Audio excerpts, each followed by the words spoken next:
What's up? It's your girl Lajanae, and yes, the lie is absolutely necessary. And with week one of Diddy's trial wrapping up, I wanted to come and just give one cohesive video about everything that has happened, everything you need to know, and just so that we can just to streamline everything. It's so much information, and I know that I've been given, excuse me. Oh. Ooh, excuse me, my daily recaps and feedback and whatnot. But we gonna put it all in one place so y'all can listen while you're driving at work, driving to work, on your way to lunch, or hell, you just cleaning up around the house, cooking, and and doing your thing. So what I want to do is, because I know a lot of people may not realize the charges, because the evidence that we report about sounds a little different from the charges. So I just want to start from the very beginning, and we're gonna take it from there. So number one, in 2023, Cassie filed a lawsuit alleging shocking allegations, rape, um, male escorts, freak offs. She was made or forced to have sex with these escorts that Diddy would pay for, so on and so forth. These drug and sex binges would last for days. She filed a lawsuit, and in less than 24 hours after it was filed in November, she received a settlement from Diddy, and we later learned, we learned in the first week of testimony that the settlement was worth $20 million. But before that, she went to Diddy, and I'm gonna get into this as we go along. But she went to Diddy before that, and he did, and I quote, was not taking her seriously. So she moved with the lawsuit. Fast forward, um, September 2024, he was arrested after the feds heard of the lawsuit and actually charged him with 2 counts of sex trafficking, 2 counts of transporting individuals to engage in prostitution, and 1 count of racketeering. So basically, the feds are saying that Diddy is running this enterprise, and he's using his businesses to pay for everything, pay and his employees to cover up the scheme.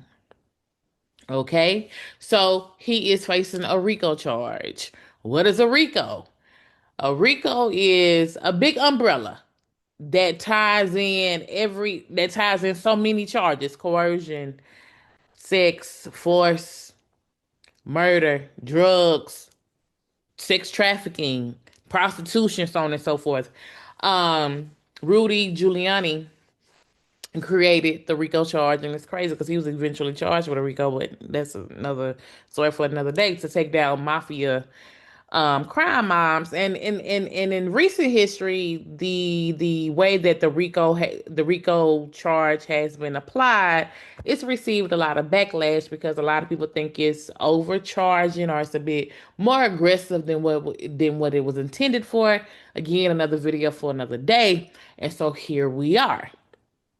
Um, in order to prove a RICO charge, you have to prove that this occurred over a certain number of instances. You have to prove that these people were forced and that these people are coerced. And you also have to prove that said person who is running this enterprise, has all of these key players um, moving, working for him and moving this work. So that's what we are dealing with, right? So we had the jury selection, and then which is actually the first day of of the trial, the jury selection, and then we had the actual first week of testimony, which was today. Lord, not today, which started May the 12th. So when we think about the charges, so these are 5 charges. At the least, if convicted, Diddy is at least facing 15 years to life. Okay, so right now we have, as far as the jury makeup, It's 8 men and 4 women, if I'm not mistaken, and majority of the jury is black. Okay. So let's just jump right into the first week of testimony. So we had security guard Israel Flores, escort Daniel Phillip, Cassie, Agent Bender, and Dunn Richard, or Dunn Wishard. I ain't never heard anybody call her Dunn Wishard. Let me know if y'all have ever heard it. Like, I've always called her Dunn Richard. Since when did anybody call her Dunn Wishard? I feel like this is the Mandela effect. I know for a fact people were saying Dunn Richard, Dunn Richard, Dunn Richard all my life. Now all of a sudden she Dunn Wishard. But again, whatever. So y'all know we had that intercontinental video of Diddy beating the hell out of Cassie, dragging her, punching her, kicking her.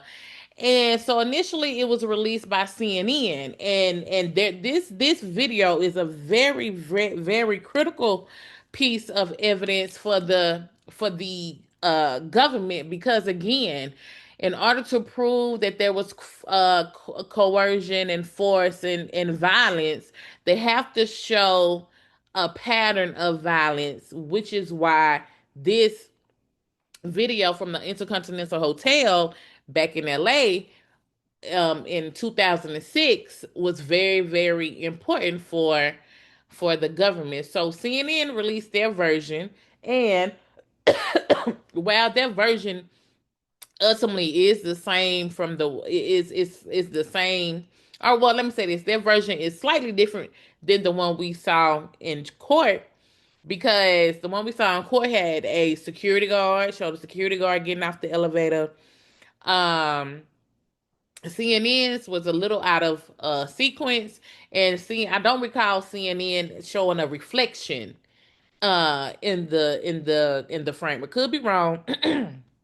Excuse me, but I just don't recall it. So what we saw in court was a slight variation of what CNN showed. One thing's clear: he still beat her ass. He was still dragging her.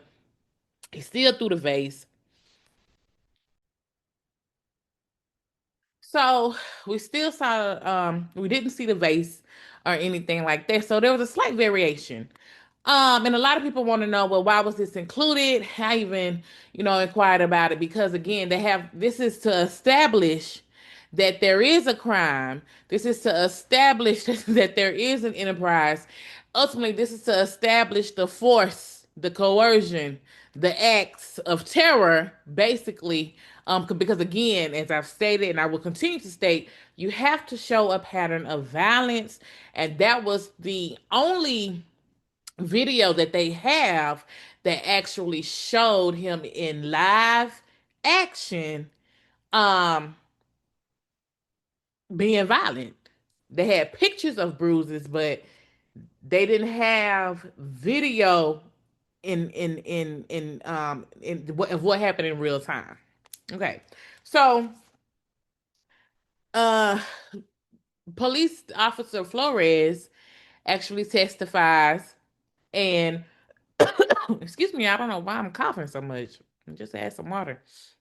But Officer Flores testifies, and he's talking about how he got off the elevator, and he was trying to figure out what was going on, and he was telling Diddy and Cassie, like, he testified that Diddy was telling Cassie to leave. But in his incident report, so as a security guard, when something happened, he has to file an incident report. In his incident report, he testified that it was Diddy telling Cassie to leave, not Cassie saying she wanted to leave or give me my stuff. He wrote something down that was different than what he testified. Okay, so quite naturally that came up. And one thing that I do think the government and defense have in general, what they appear to show during trial, is when it comes to questioning and whatnot, there's a little bit of redundancy, and then there's a lack of streamlining the questions, the evidence, so on and so forth. That really played a role in this trial for the first week of testimony. It just kind of seemed like everybody was a bit disjointed, but nevertheless, um, Officer Flores, because he now works for the LAPD, testified that Diddy tried to pay him to take to get rid of the video. He testified that when he walked back to the room to to de-escalate the incident. So basically, he gets off the elevator, and I'm just telling you what the video shows us. He gets Flores was the first witness. He gets off the elevator, and he ultimately tries to. He goes to the room. I believe Cassie is still um in the hallway by herself at this point. Diddy had, I guess, went back to the room, and so Flores is saying, once he got to no, no, no, no. Actually, I stand corrected. When he got off the elevator, Diddy was sitting in the chair. So if you remember the part on the CNN video where Diddy throws the vase and he sits in the chair and he throws the vase. Well, when Flores got off the elevator, Diddy was sitting in the chair and Cassie was sitting to the side. They both started to walk back to the hotel. I mean, to the hotel room. But Cassie, instead of making a right, going to the room immediately, she made a left. And then shortly after, she took her way, she made her way back to the hotel room that they were staying in. Unfortunately, there is not a video that shows what was going on outside of their room. We don't know, we couldn't capture that, but Flores did testify that when he got to the room there was somebody else in the room, and at the moment he didn't know who it was. He didn't take down the name of the person. He didn't even talk to the person because according to Flores it wasn't that important, because as far as he was concerned that person wasn't part of the issue. And so, as he's testifying and saying he didn't speak, to the gentleman, um, he was also on the defense. They were questioning him. Brian still actually did a cross for him, and he was just asking him, like, how do you know that? How can you say you saw somebody in the room when you weren't even in the room? And according to the layout of the room, you wouldn't be able to see anybody from where you were standing. Number one, why like if this is a big situation that happened, why not put everything in your incident report? I thought Flores was a little well, let me not even say what I thought, let me just keep going. um so while Flores was being questioned by Brian Steele, you could tell he was very, as a matter of fact, about his decisions about making, his statement the way he did, because he basically he did say, what I put in the report is what I put in the report. Period. Like that's just what it is. If I didn't feel like it was needed, I didn't put it in the report. Fast forward. So I know you all probably, I've reported about this, heard about the other version of the video that was seen. Um, that was from iPhones. And so apparently Flores had an iPhone at the time, and he recorded, so he made a copy of the video from his actual iPhone. So that's just like if as I'm recording myself now, I pick up my phone and I do this, right? So Flores recorded the video from his iPhone off a computer screen that Saturday. He was off on Sunday, Monday. When he got back to work on Tuesday, the video could not come up. The video would not pull up. But he showed a friend the video on his phone. And Flores testified and stated that he wanted to show the video to his wife because she would not believe what happened. Like he knew who did it was, but at the time he didn't realize who Cassie was. And so his wife told him who Cassie was, so on and so forth. So his testimony really just established the environment at the time of the hotel incident, and like what was going on and how upset Cassie was. Ultimately, Cassie left and went to went home. And when she did that, Diddy was texting her, oh, you're about to get me arrested. If you don't answer this phone, you'll never hear from me again. If you don't answer this phone, he was just like, you'll never hear from me again. I'm getting arrested. Diddy was, and we saw these messages. We saw these messages in court. Diddy was texting her as though he was getting arrested by the police because of the incident, but it was already established that no one ever called the police. Flores also stated that Diddy held up a stack of money and was like, hey, like, I give you this. And he was like, I don't want no money. And the defense was asking him, how do you know that Diddy was trying to bribe you? Because Flores testified that he kept telling Diddy, you'll have to pay for these charges. You'll have to pay for these, charges because, Diddy broke stuff. And Diddy was like, and Flores was like, I know he was trying to bribe me because he held up a stack of money just like this. Like, he was saying, as to say, why would he be talking about paying for a vase if he telling me, hey, come here, I give you this? You know what I'm saying? Or something to that effect, right?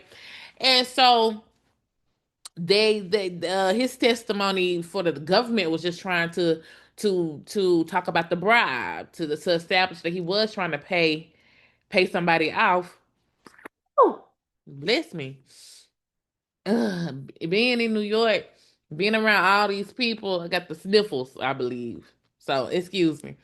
So he was testifying. He was establishing that there was a bribe and there was an alleged bribe.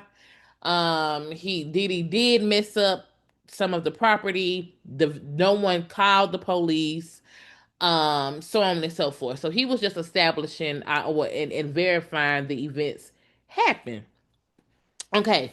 So second witness was escort Philip, Daniel Phillip. Daniel Phillip is a black man.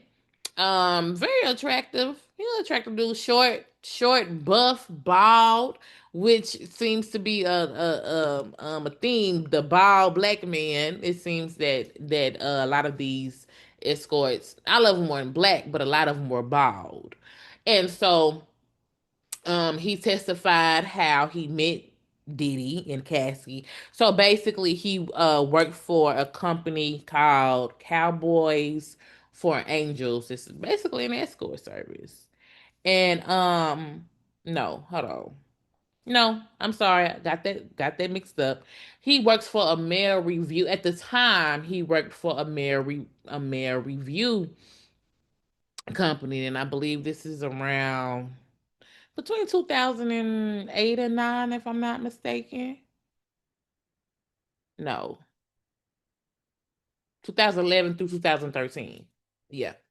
And so he worked for a mail review company. He got a call from his boss saying, hey, I have this woman who's requesting a black dancer for a bachelorette party. I don't have any dancers available. Can you come? Like, can you go? And so he was like, sure. So when Daniel showed up, so when he showed up at the door, he said that Cassie had on a wig, shades, platform heels, and some lingerie. And he said that Cassie was saying, my husband isn't gay. He just likes to watch me have sex with other men. Um, there were bottles of baby oil and Astroglide. Again, this is Daniel Phillips. Daniel Phillips This is his testimony to when he showed up for his first freak off. Um, Bottles of baby oil and Astroglide. He said Diddy had on a white robe and a bandana around his face with a baseball cap. Couldn't see his face clearly. There were velvet couches in a big living room, candles on table, and the rest of the room was dark. Cassie had said that it was her birthday and that her husband wanted to do something special for her. Basically, they started with basically she told him, let's start with basically rub baby oil on me, give me a massage, and then wherever we go from there, that's where we go from there, and you can go as far as you are comfortable with going. He said that he and I'm reading my notes from travel. He said that he realized who Diddy was when Diddy said something to him. He didn't say what Diddy said, but he recognized the voice when he heard Diddy speak. Um, he said that Diddy told him. Eventually, he did see Diddy's face uncovered, and that Diddy told him that he was into importing and exporting, and that Diddy started masturbating immediately, pretty much immediately, once he and Cassie started rubbing on each other, so on and so forth. They did not wear protection. And at this time, his daughters are walking out. His kids were there. So Chance, the twins, Justin, Christian, Quincy are all there. His mama is there. And when the male escort was describing his experience, they got up and left. I don't blame them. So they left, right? And so then, yeah, they left when he said he ejaculated. Now, Daniel stated that he didn't last long this go around because Cassie was so beautiful and he just couldn't believe what was going on. He was such in shock that the first time didn't last long at all. He was paid for his services. I don't know if he gave us an exact amount the first time he was paid, but he did say that when he did meet up with them for a freak off, he was paid anywhere between, I believe, yeah, $700 to $6,000, somewhere roughly in there. Um,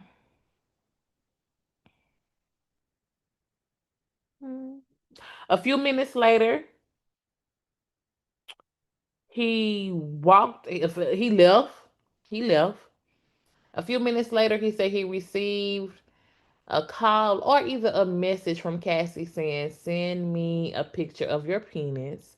And let me back up. While they were having sex, Cassie was saying that he had one of the biggest penises she's ever seen. So she was bragging on his penis and stuff like that. And it's important to note that while Cassie was testifying, she also stated that Didi instructed her to find black men with big penises. So keep that in mind. So he will continue to have sex with them up until 2013 or 2014 because I remember I said he meant them around 2011, 2012. So it lasted for what a year or two. And while dealing with them, he also was given drugs. He's not a drug user, but at one point in time he was given drugs from Diddy. He was given Molly, and he stated that I believe it's Molly. He stated that when he received the Molly, because of that night I believe he got paid around $2,000. This is after the first night because they hooked up several times. So, in one of their hookups, he received a Molly, and he said he went to Times Square and passed out every $100 bill that they gave him. It made him feel euphoric, but also it just made him feel out of his body, basically. Okay. Um, Let me see. Oh, then he would just say like sometimes they would meet up at Cassie's personal residence, hotels. It would always be suites that they would be in. Cassie would call or text him for sex. Every time he would reach out to her, she would never respond. And he said that was his way of making sure she was okay. He testified to one time hearing what he said sounded like slaps that he believed that he was beating up on Cassie, and that one time he pretended to ejaculate, and Diddy was asking him repeatedly, "Are you sure? Are you sure that you nutted? Like, are you sure that you came? Like, you sure you got it all out?" And he was like, "Yeah, yeah, like I did," but he was lying. And he stated that eventually he developed erectile dysfunction in that situation because the first time he heard what sounded like slaps, like slapping Cassie and stuff around, he just said he just could not get turned on anymore. Like it just killed his mood. So ultimately, he had, they ended because he could no longer perform. But before that happened, he testified that Diddy had hit Cassie again, or what he thought was hitting Cassie because he heard slapping noises and stuff like that. And he was saying that Cassie ran out of the room and just jumped into his lap. And for the first time, they started to kiss. And Diddy had ran out of the room or walked out of the room rather with no clothes on, just naked. And Diddy and Cassie ran, and that's when Cassie ran and allegedly got in his lap, and they started kissing. And he said they noticed that Diddy was, I guess, like behind the wall, kind of peeking and seeing what was going on. And when Diddy eventually came back from behind the wall, when Diddy came back from behind the wall, he was like, "Oh yeah, yeah, I like what y'all got going on. I like what y'all got going on." And he was saying that as he was getting on hard when he was kissing Cassie by when they were by themselves, but when Diddy came back in, he just killed the mood again. So he was testifying to like drugs and like the instructions that they would receive from Diddy, and it would be Diddy would say y'all need to put more baby oil on each other, and he was like, we had to use baby oil every single time. um Let me see. He said like sometimes when they do have a freak off session, because this whole trial they're explaining freak offs as in sessions. It's not just one time. A lot of times it seemed like they were just having sex and sex and sex and sex. He said sometimes when he would have sex with them, well, with Cassie, and Diddy would watch, um, Diddy would sometimes tell him to get off of Cassie, and then he would take his turn. And then he said that they didn't use protection, and that Cassie told him to urinate on him. So he said that that we're still on Daniel, the second witness of testimony, and an escort. And he was saying that Cassie instructed him to pee on her, and that and that he had went to them and told them, "Hey y'all, I want to start using protection. Show me your paperwork as far as like your clean bill of health, and I can show you mine." And he said he never got Cassie's, but he had his. But they rarely used a condom. Rarely used a condom.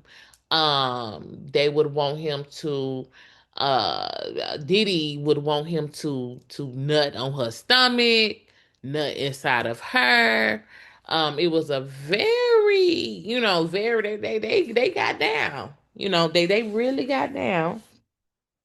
Diddy would give directions about going slow, stop, separate. Oh yeah, like when he was getting too hot, he would separate them. And then they would like he wanted them to role play, but Daniel said they weren't very good at it. He was supposed to have been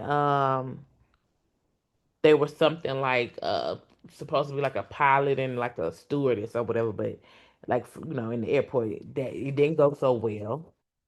Um,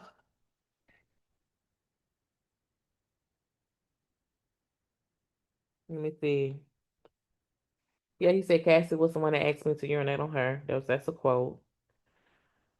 He was saying that when he first started, when he urinated on her, he didn't know what, like, how to do it. So, like, he was just leaking on her. But they both stopped him and told him to just let it out a little at a time. And this is urinating on her. This is not, nobody ever said that he urinated in her mouth on this instance. So, I just want to clarify that.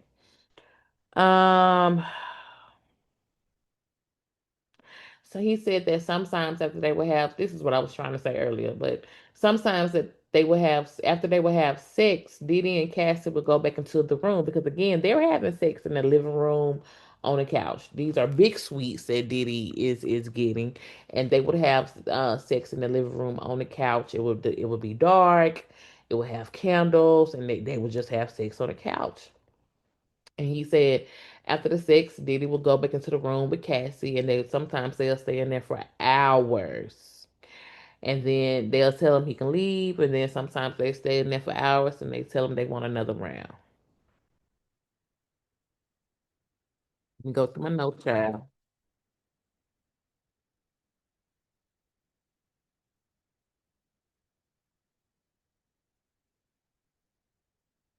And then he said that the more comfortable I guess that he got, he would open the door. Like when Daniel showed up for the freak out session, he would open the door as himself. Sometimes he would be dressed in a suit. He'll be dressed in a peacoat in a suit. He never wore a mask or hat again. So after that first encounter, he never wore a hat or mask again. Did he recorded the encounters once or twice with cell phones and a camera? Did he also ask him for ID to take a picture of his driver's license just for insurance? That was a quote. Just in case, another quote. Daniel said I understood it as he was threatening me. Daniel said he was under the influence of drugs just once. Um, he said one time he showed up and Cassie just looked past that on the couch and Diddy said, I don't think this is gonna happen today. Um, Let me see.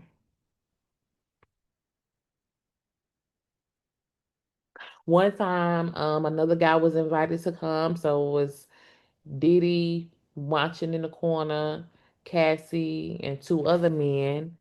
And he said that another guy, this guy was also an escort, that was having, who was having sex with Cassie. Cassie was giving Diddy head while a guy was fucking her. And he kept staring at the Diddy felt like the dude was staring at him. So Diddy said, look, motherfucker, you better stop looking at me. And when he said that, Cassie jumped and ran to the other side of the room. And then eventually things cooled down and Diddy was like, okay, we here to just have fun. He was a black skinny guy. He didn't know his name. They exchanged numbers. It appeared that this wasn't this guy's first time there. Um, Let me see. Mm, Cassie always paid him the money. Diddy made sure that they got their bread. So Cassie was the one that was always exchanging the money, and Diddy just made sure that they got the money. Confirmed it. Um,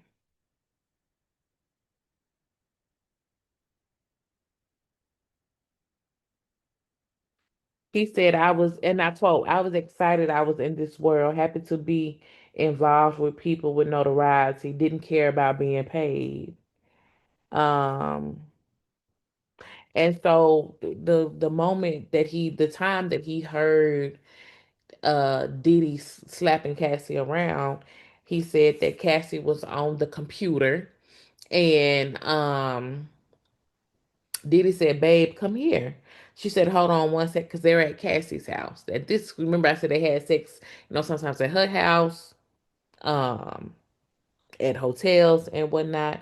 He said, "Babe, come here." She said, "Hold on one sec. I have my personal information out." Diddy threw a liquor bottle at her, but it hit the wall, grabbed her by her hair into the bedroom. She was screaming, sounded like he was slapping her. She was saying, "I'm sorry." And he stated, Diddy said, and I quote, "Bitch, when I tell you to come here, you come now, not later." And Daniel said, "I was so shocked, scared." He didn't intervene when he was hearing this fuss because he was scared that he would be hurt if he intervened. Scared I would lose my life. That's four.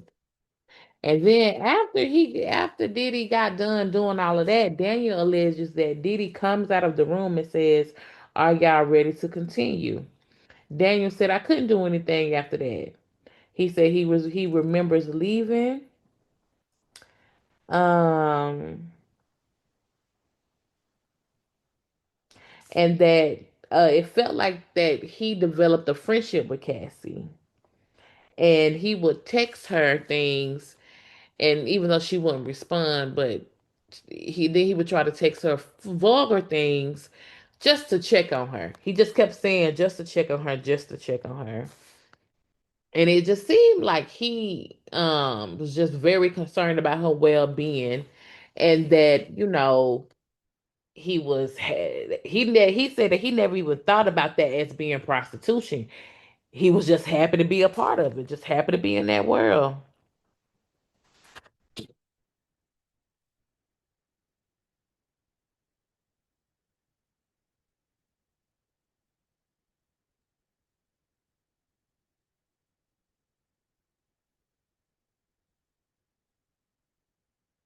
And when it came for the cross exam, Xavier Donaldson, he's the tall, dark skinned, real, he's a chocolate, sexy lawyer. And I do mean that with all respect because he is man. He did the cross, and it was Daniel testified that um he was going there to give a great experience, and that let me see, he wanted to provide the ultimate ladies' night experience. His company used fake businesses, fake addresses to optimize searches, so that's search engine optimization. So essentially, SEO, search engine optimization on Google, you want to rank higher. The higher you rank, the more the people find you first. And typically, because people are not searching 5 pages for a store. If you whatever you Google, more than likely after those first 2 pages, and the second page is generous. Hell, after you scroll down the first time, they have this above the fold and below the fold thing on the website. Nevertheless, you well in the digital world, above the fold and below the fold. Let me make sure I say that correctly. People don't really do all that scrolling. So basically, the higher you are at the top of the page, you're gonna be the number one um company that people reach out to. And then it said that he Daniel wasn't even a stripper. He was just supposed to be a manager, but he would reach out when he would work when they needed help. Um, mm,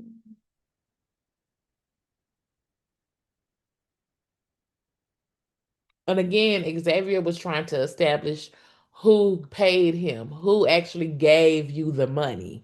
And he testified that Cassie was always the one that gave him the money, and she had the money in her hand when she opened the door. Daniel spoke to police in 2023 about this incident.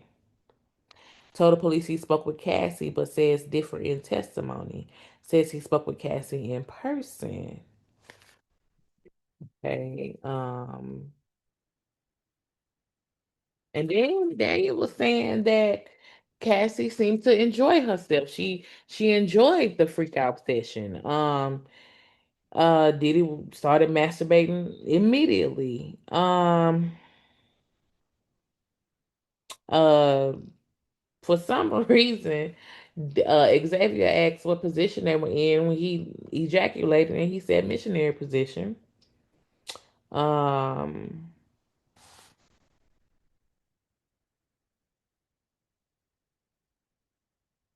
and then there was so he gets off the stand, and so or does he get off the stand, or are we in a break? Hold on, let me see. Let me look at my notes. At one point in time, we had a break, and at one time we had a break, and they were discussing images. So they throughout the well in during the no, that was during Cassie. Okay, I don't want to go too far ahead because I don't want to confuse people. But anyway, other a few other things that Daniel testified to. He basically said if he had a chance to date Cassie, he would, and that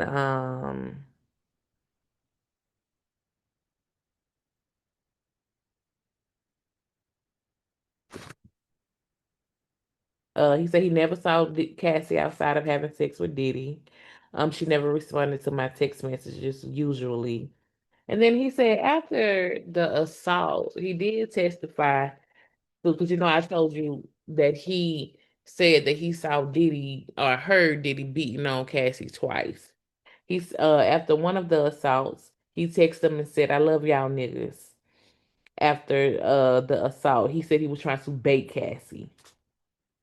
And so the defense was saying, why if this happened how you said it happened, why you turn around and saying I love y'all niggas? Like why are you so comfortable and so on and so forth? Trying to establish a basically he lying type situation. Okay. So that was Daniel, and that was Israel Flores. Daniel established that he got paid for his services. He also stated that he met up with them 6 or 7 times. This happened between 2012 through 2014. And Daniel, I thought it was interesting because he was, well, I mean, that's been such a long time ago, but he was always giving estimates or guesstimates. He could never give exact dates, just only like different time frames. And so at this point, now we're moving to Cassie. Now her testimony is layered, and she was on the stand for now Cassie's testimony, as I was saying, is very, very layered. So I am going to do my best to keep it as concise as possible and to give you all the pertinent information. Hell, everything is important, to be honest. So let me just do this. Let me go through everything. This whole majority of this binder, well, majority of this book, this little notepad or whatever journal.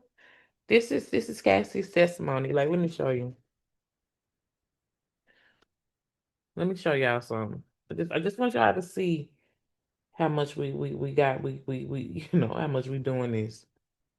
This is not Cassie. This is not Cassie. Okay, this is testimony and other notes from court. That's not Cassie related. This is all of Cassie, with the exception of Don Richard, who was on the stand for maybe 10 minutes. This is Cassie. This is all of Cassie. So we're gonna get into this. So initially, Cassie dated Ryan Leslie. And so Cassie said that she met Ryan Leslie, well, her that she started dating Ryan Leslie. Um when she was 18. And if you don't know, Ryan Leslie is a songwriter producer. Met with Cassie, got with Cassie, and he wrote "It's Just Me and You." Uh, are you waiting? I think I'm gonna make me move. No. It's him if you like it. It's him if you like it. Okay. He wrote that song, and Cassie's testified that they were dated. They dated for 3 years. Ryan Leslie introduced her to Diddy, and at the time, this was in 2004, and she signed a deal with Bad Boy. It was Leslie's um Nick's Selection label and Bad Boy had a joint venture. She started seeing Diddy while she was still with Ryan Leslie. I don't remember her saying how she broke up with Ryan Leslie. She just was stating that she started seeing Diddy with Ryan Leslie. At first, her relationship with Diddy was platonic, but then on her 21st surprise birthday party, Diddy shows up and it gets romantic. They start kissing, and here we are talking about freakouts, and he's facing life in prison. So that's that. Um, Initially, Cassie testified to being open to freakouts. She didn't mind them. She wanted to try something different.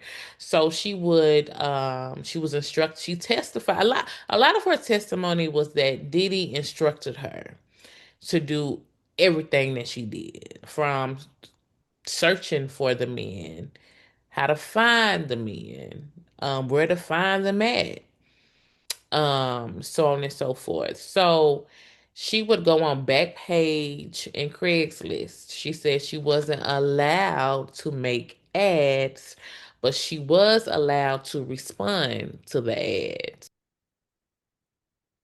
Now, what I mean by ads, y'all know Backpage and Craigslist.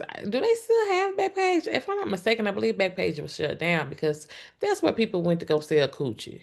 And apparently them dicks, okay? So, and they also had that Craigslist.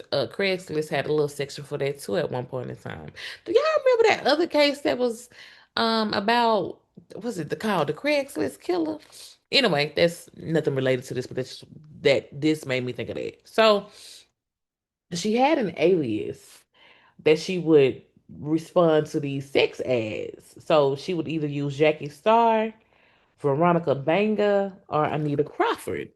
So Diddy would tell her, make sure that these people are not cops. That's when he said that he liked men, but he preferred black men with big penises. But Cassie also testified to that eventually, like the preference kind of just went out the window, and he was just trying to get whoever was going, right? And so, let me see. At first, obviously, they were not doing freak offs. She said she was first introduced about 6 months to a year after they started dating. So she started dating Diddy, ooh, what, 2007, I believe. Yeah, about 2006-ish, 7-ish. And because they were dating back during BlackBerry time, and because a lot of the evidence that we saw in the last day of her testimony, which was Friday, it was a lot of, well, maybe I'm not gonna just say Friday, but there was a lot of evidence with BlackBerry pens and emails and whatnot, right? So she stated that, you know, first she started talking about how controlling Diddy was, and that it was to the point to where like he would be like, fix your face, fix your face.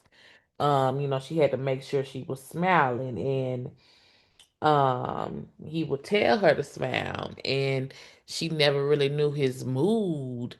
And because at this time it was testified, that Diddy was on drugs, heavy drugs, and one of the arguments is that it really impacted his mood.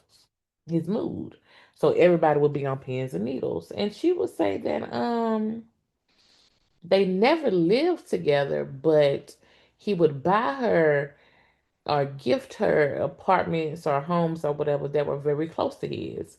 Like, for instance, if he lived on the 60th Street, she would be on the 56th Street.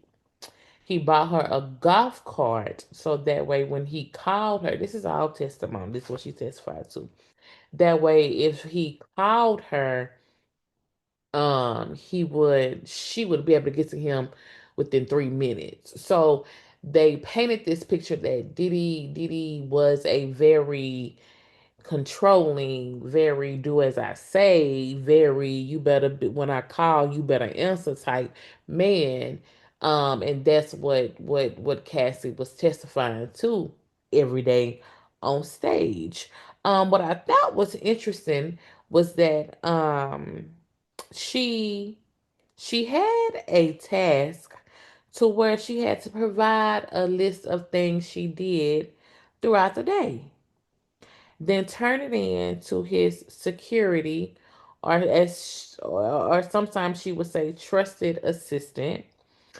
And she named a few people that this could be. This could be Raheem, this could be Malik, this could be D Rock, this could be Christina, which is Diddy's chief of staff, who has also been named in lawsuits. She has no criminal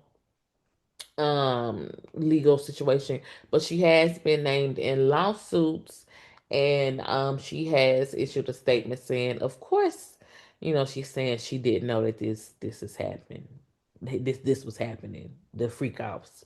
So on and so forth. So I thought that was interesting. Let me see.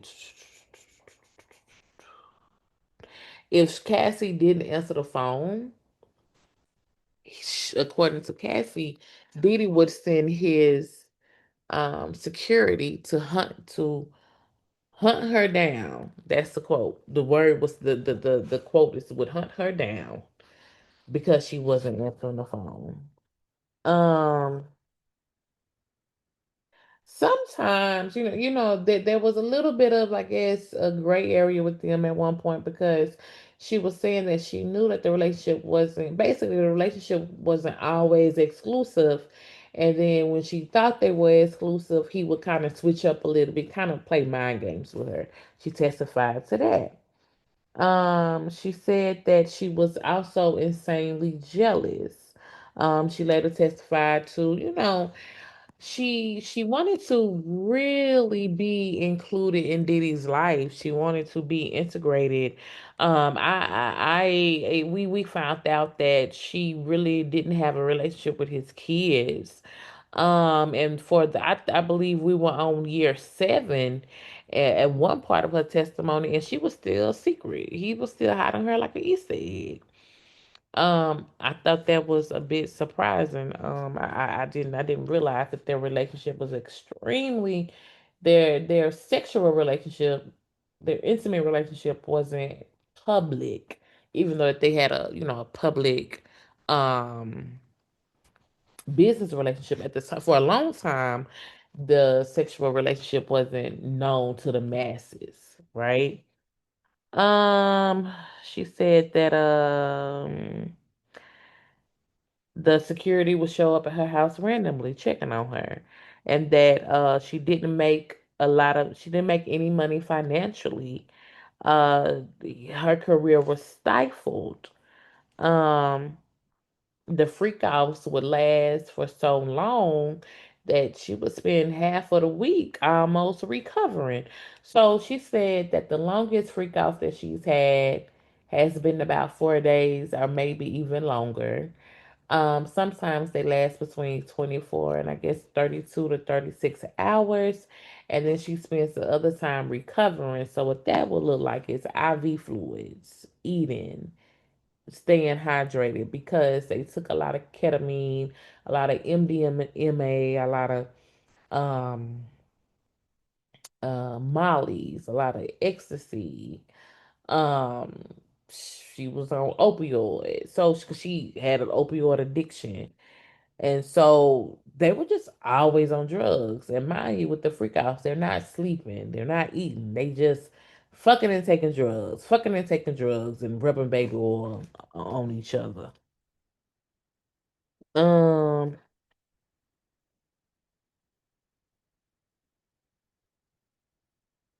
and he gifted her an apartment on the West End for her B-Day on the 60th, and he lived on 56th Street. Okay. She lived in four different homes in LA, got a house in Studio City. The only one he ain't paid for, but he still had access. So Diddy had access everywhere she lived. He had access to everything. She established that. Um,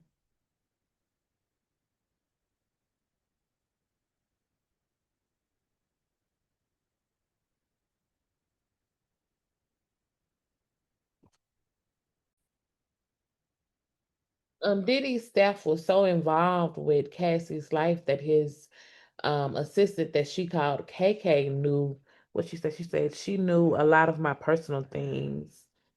Um, she interacted with KK daily, which is the chief of staff.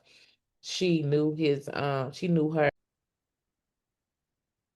like she knew when she would go to the doctor, her doctor's appointment, so on and so forth.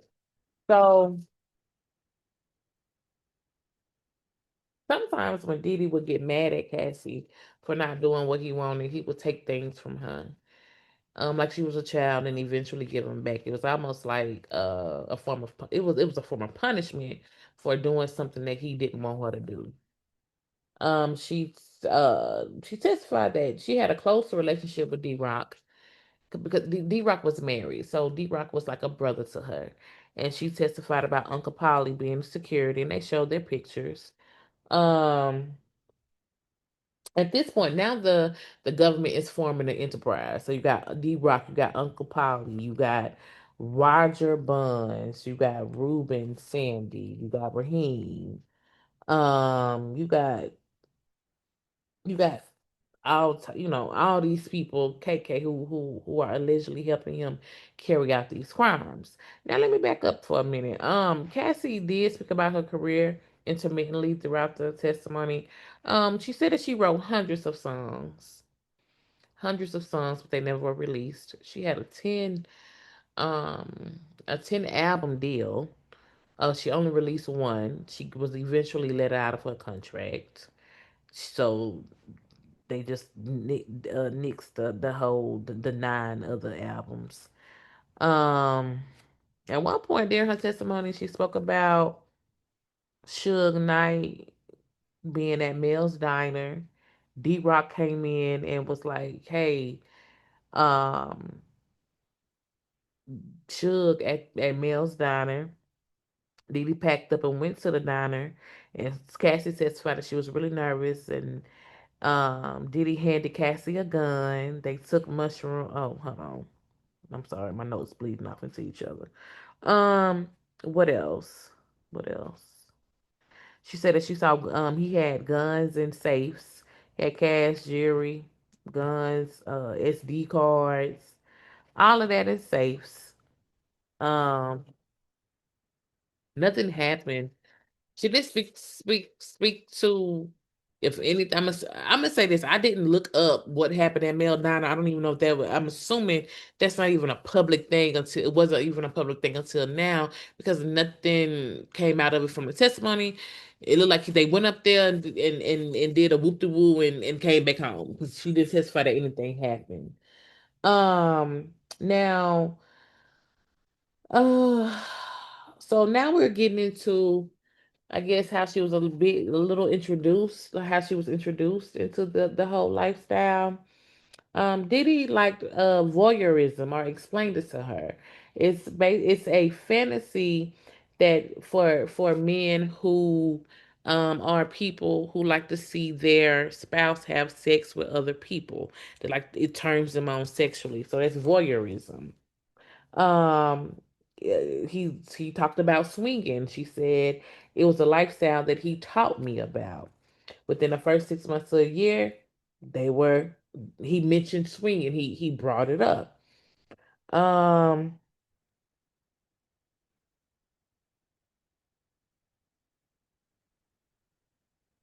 so she was 22 when he introduced. She said I was 22 when he introduced me to freak offs, and then within 60 to 90 days, that's when they had the first freak off. Why did you agree to the freak off? She was asked. Good question. I loved him. I wanted to make him happy. So Cassie holds the whole thing, her whole testimony, if I could just sum it up, is that she was open to it at first. She wanted to please him. She wanted him to be happy. She wanted him to love him. She wanted to be loved in return. She wanted to be integrated. She wanted to be a part of his life, and I believe I said that already. So I'm not gonna spend too much time on it. Um, the first freak out happened in the bedroom of LA home. And so at this point, we're being shown maybe six escorts at that time. The first person she could not recognize. She didn't know who he was. She recognized his face. Yo, she stopped. Recognized his face.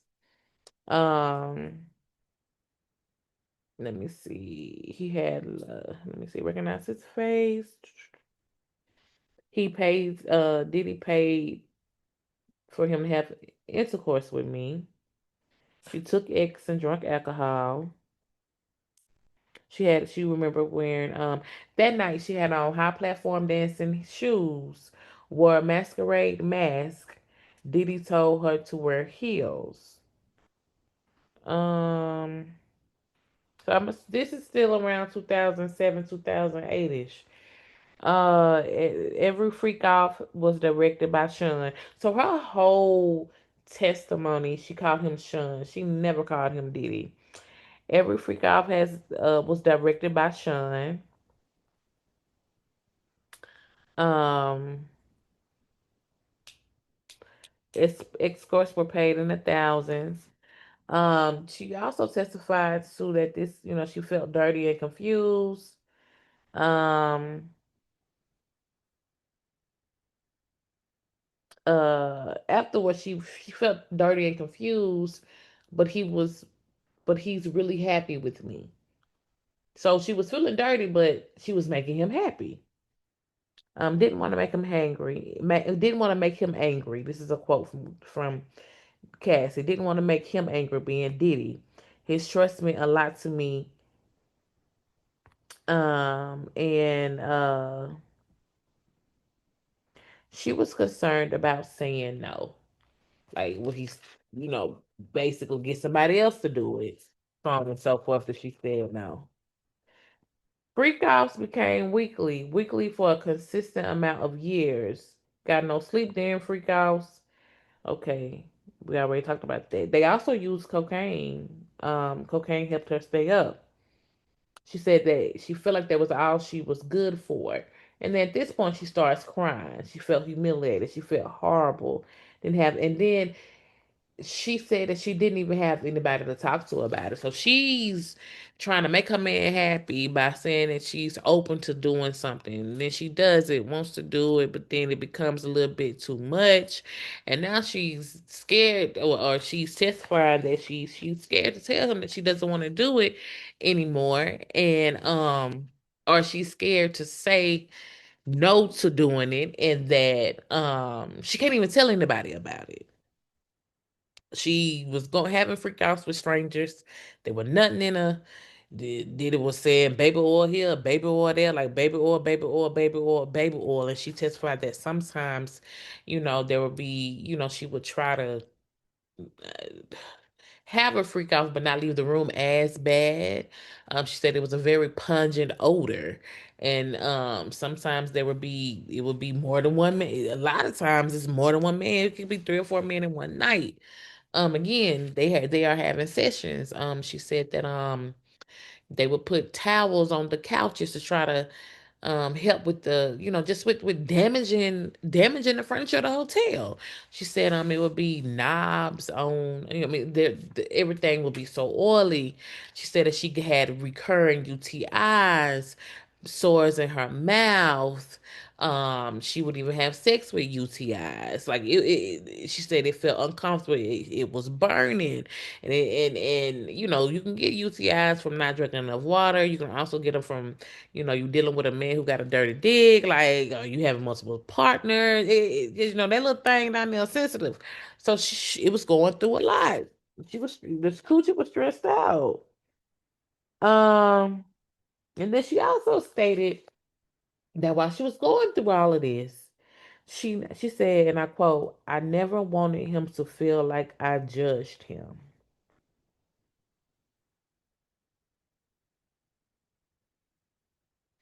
but wanted him to know how I felt. I felt like I didn't have anything else to offer." And she stated that when she tried to talk to him, he would be dismissive, and I quote, dismissive in um, quotes. She tried to express her concerns. She was told she was predictable when um, when trying to talk about no longer doing it. And they actually showed a text message of this. And so, um, let me see.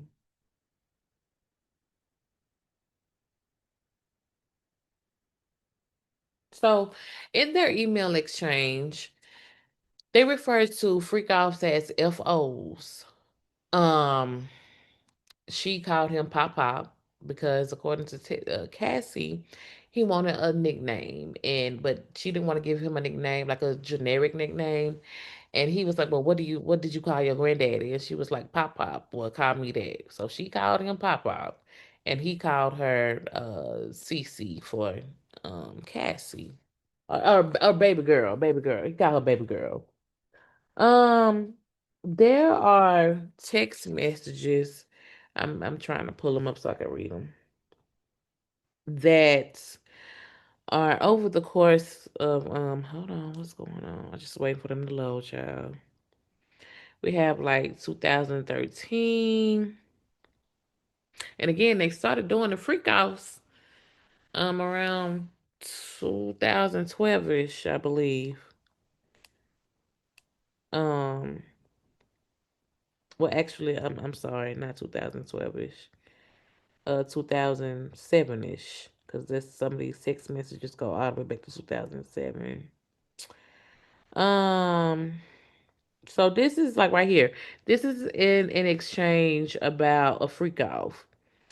And she says, "Well, I get in kind of late." Hold on. And he says, "We could just go to bed. You'll probably be tired."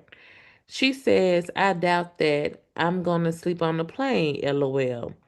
So he says, "Diddy, so what you want to do, woman? And no, I'm not asking you to FO, freak off. I want to know what you want to do."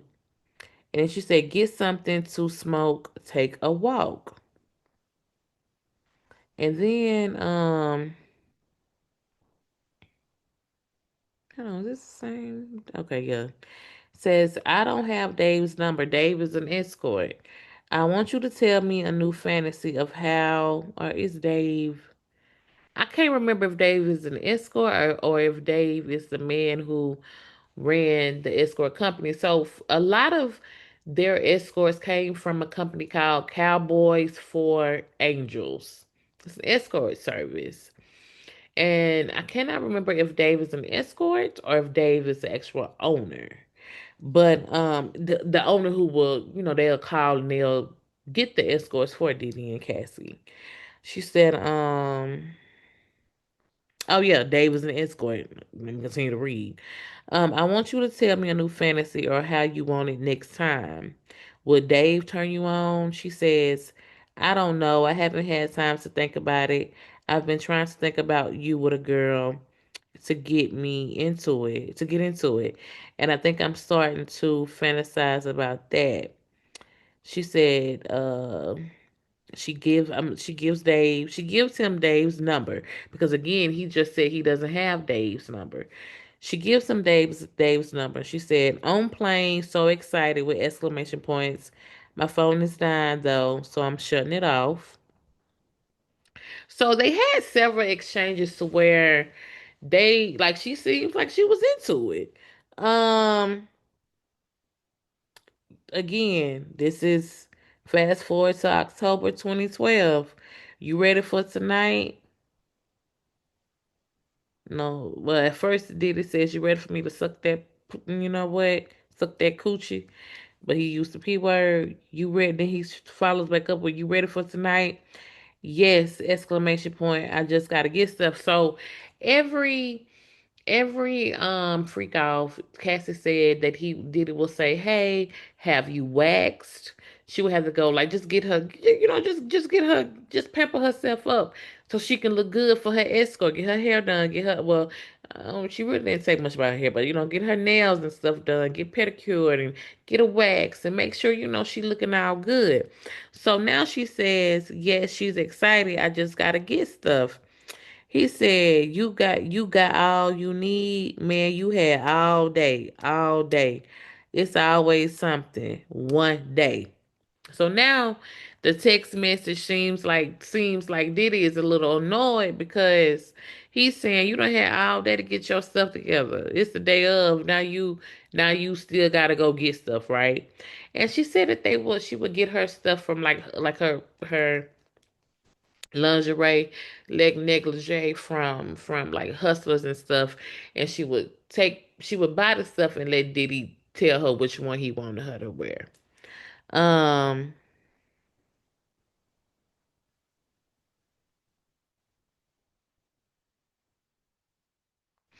Okay, so this is another text message. So they had these kind of text exchanges. She one text exchange, she was like, "Oh, I want to freak out so bad." And I need to go back and say when I put this in my notes, but it slipped my mind that the hotel incident at the Intercontinental in LA in 2006, March of 2006, that we saw the video of, that was during a freak off, and it was with Jewels, one of their regular occurring freak off escorts. And she said Jewels was also somebody who worked for Diddy at some point. Thought that was interesting, but he was a regular person that they used. And it's also important to note that when she points, when she um gets these men, she shows pictures to Diddy to get his approval, according to Cassie. That's what she testified to. Yeah, she would get her negligee from Pleasure Chest, from Hustler, purchase outfits to show Sean to see what he liked the best. That's a quote. She said she would wear the high heels throughout. Hell, they would, and if they got a break, she would take them off. He would ask her, "Did you get a wax? Are your nails done?" Took all day to get prepared for freak off. Um, Let me see. At one point, she did tell him that she wanted to talk to him about freak offs. He said you don't want to do it anymore, so predictable. Cassie backpedaled and said she didn't want to make him angry, and so she said didn't want him to be upset. He'd be a scary person or violent. Make it freak off, make or find a way to make the freak off happen anyway. And let me see.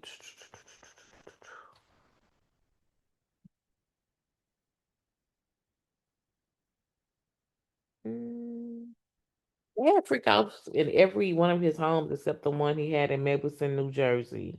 So that's New York, that's Miami, that's at ATL, that's Kirk and Caicos, that's Vegas, that's somewhere in Spain. So when we remember the transportation of prostitution, the transportation of people to engage in prostitution, once you cross that state line, that's transporting people for sex or for engaging in prostitution. So that's an example of that charge or evidence of why she's charged like that. Um, she used words like she glistening when describing the baby oil. Everyone used baby oil, and these are quotes. Everyone used baby oil. It was just as important. The baby oil. Use Johnson and Johnson baby oil. heated baby oil. He put it in the sink with hot water. Did he prepare? And hold on, let me see. She said baby oil had to be applied every 5 minutes, and Diddy would say things like, "You're too dry. You need more baby oil. You need to be shiny." Um, at one point in time, it was a pool full of lube or baby oil, an inflatable pool, child. Um,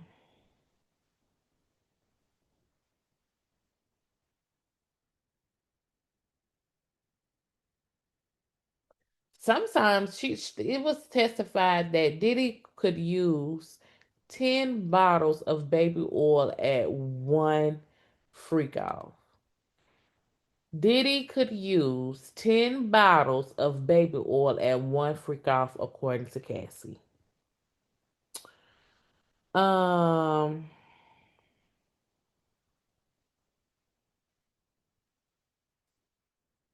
Sometimes candle wax will be poured on the body. That he would like to use 6 to 10 candles, place them on the table, in studio lighting, multicolor lighting. Um, Diddy set the temperature of the room. Like Diddy was control over every single thing. She also testified to being damn near choking because she had so much pee going in her mouth. And she said she was laying on the floor in this position. She couldn't get up, and she was trying to do her hand like this because it was just too much. And she said she thought it was obvious she didn't want to do that if she was holding her hands up, like get back or trying to protect her face. Um,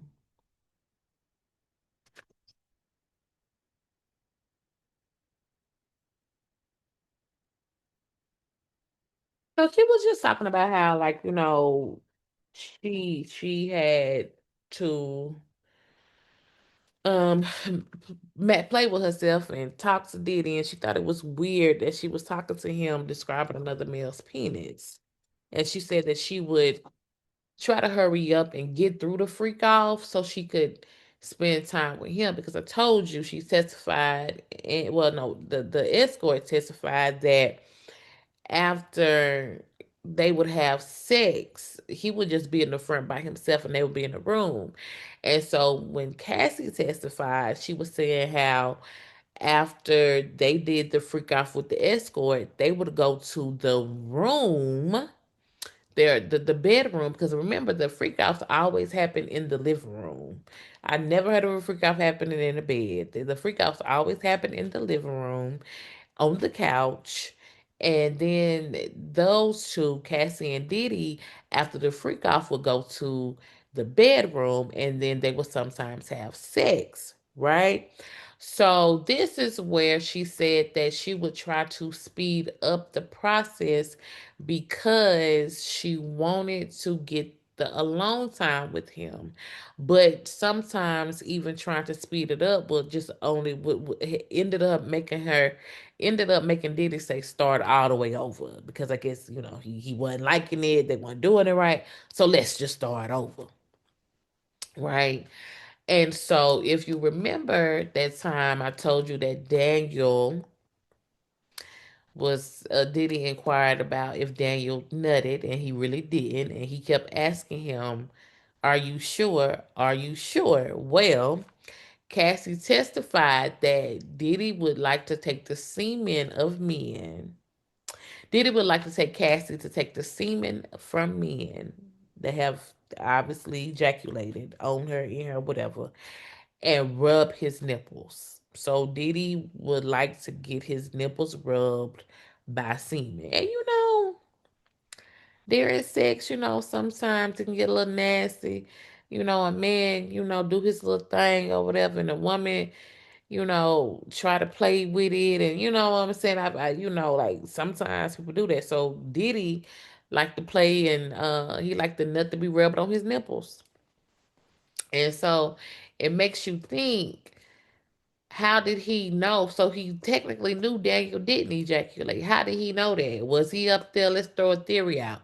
Was he up there digging in Cassie's coochie, trying to figure out where it was at? Because why would you say, "Are you sure? Are you sure?" And why you that invested in if he ejaculated or not? To the point to where Cassie said if the men didn't ejaculate, they sometimes wouldn't get paid no money. Can you imagine being a sex worker? You done got ready. Like the first time Daniel had sex with them, he stated that he was told to dress like a police officer. He couldn't find a police uniform, so he purchased an NYPD shirt. Can you imagine going through all of that? You get to the end, and because Cassie testified that Diddy liked to control everything, we already this has been established. He like to control when you nut, when the men nut. He want me don't nut right now. You better hold it. These are things that I'm just trying to paint the picture. I'm not saying he said you better hold it, but what I am saying is Cassie testified that Diddy. What the world just happened? Oh, okay. Testified that Diddy, my bad, y'all thought something happened to my computer. T- uh, Diddy was just so in control of everything, and that make you think, did you examine Cassie when you was back there? Was you looking for your nut, looking for the nut to put on your nipple so you can just be all aroused? Because what else would why else would you constantly ask a grown man if he ejaculated or not? And then the fact that you like the semen to be rubbed on your nipples, one could assume that he was back there in the room looking for it. That's yeah. Um,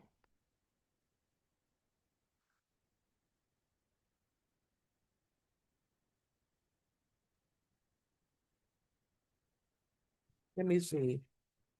Uh,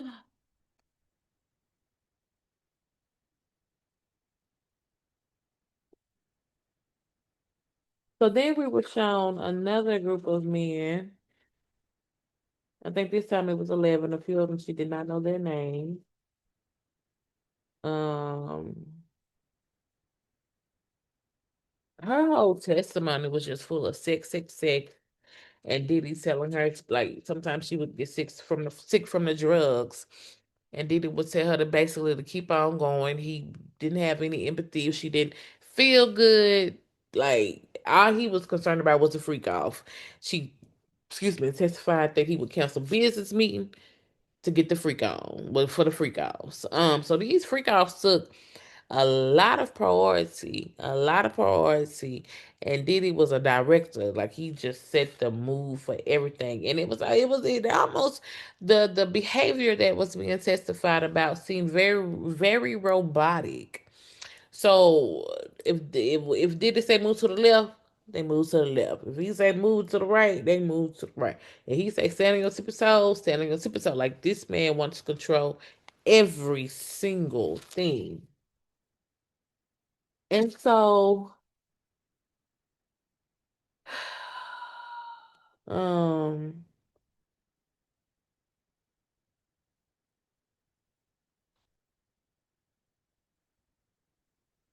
she said that certain stages could last forever.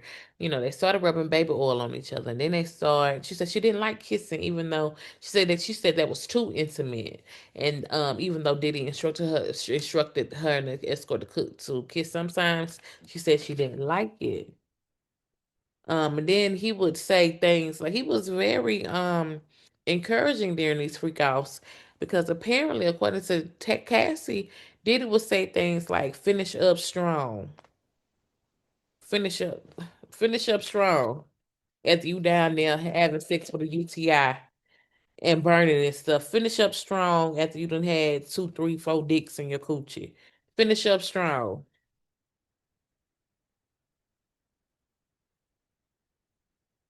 She started crying on this part. She said I was an object being heavily objectified by men.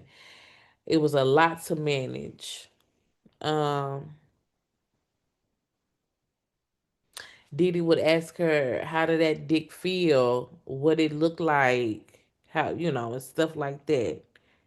And if they were doing a freak off, and let's say if he wasn't in the living room, he would go in the other room and FaceTime her just so he could see what they were doing. They didn't go into deep detail like what determined why he would do that or how he made a decision about doing it, but that's what Cassie testified to. Diddy gave, I told y'all Diddy was encouraging folks. Here come my next note. Diddy gave people pep talks when they couldn't get on hard. Diddy once gave Cassie a Viagra. Um, After sex, she would have sex with Diddy, and they would also hang out and take drugs. And then the whole filming incident. She said, I remember feeling insane at first when the whole filming thing started, and she stated that they didn't have a conversation about filming. It was just more or less one day she it was at a freak off and it was being filmed. um she did text him one time and said, baby, I want to freak out so bad, but I don't want to fuck myself up. What am I to do? And in that text exchange, she initiated and said that she wanted to freak out so bad. And if I can remember correctly, Diddy was telling her, well, basically you don't got to do it, but I mean, we can type situation.